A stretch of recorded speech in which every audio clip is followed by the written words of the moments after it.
In 1783, the American Revolution concluded with the United States of America becoming an independent country and being awarded with land up to the Mississippi River, which included the Northwest Territory. This would include the modern states of Ohio, Michigan, Indiana, Illinois, Wisconsin, and parts of Minnesota. In 1787, the Northwest Ordinance was set up that drew a line from the southernmost point of Lake Michigan all the way to Lake Erie. This will become important later. Ohio would be the first of the Northwest territories to gain statehood within the United States in 1803, in which they recognized their northern border to be in accordance with the Northwest Ordinance. The Michigan Territory would later be set up in 1805.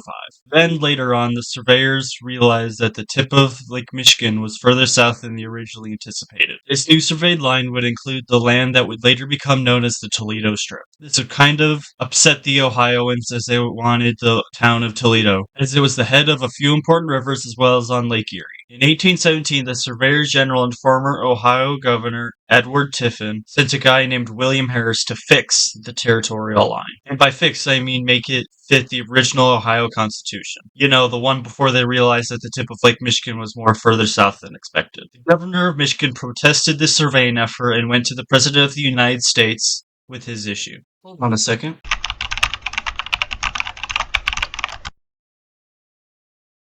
Crap.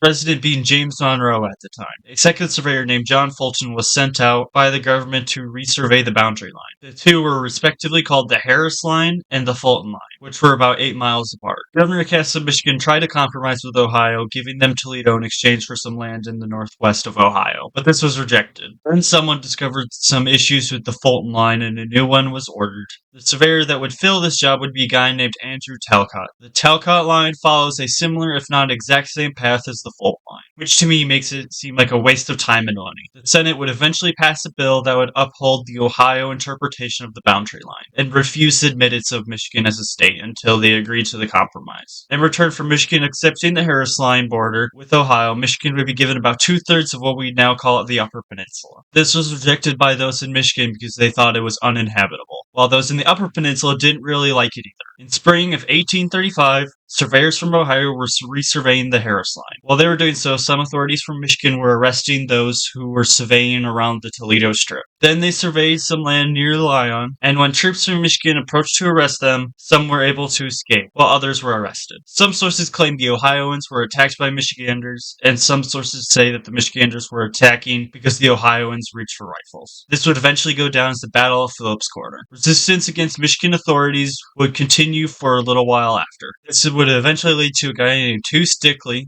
yes, that was his name, to stab a sheriff from Monroe County, who fled back to Ohio after a warrant was given out for his arrest. And since Michigan had no authority in Ohio, there was nothing they could do about it. Later in 1835, a vote would be held to determine whether the state would agree to the compromise that the U.S. government had given them for statehood. The resulting event would go down as the Frostbitten Convention. Michigan would eventually be granted statehood on January 27th, 1837, as the 27th state of the Union. That was the Toledo War.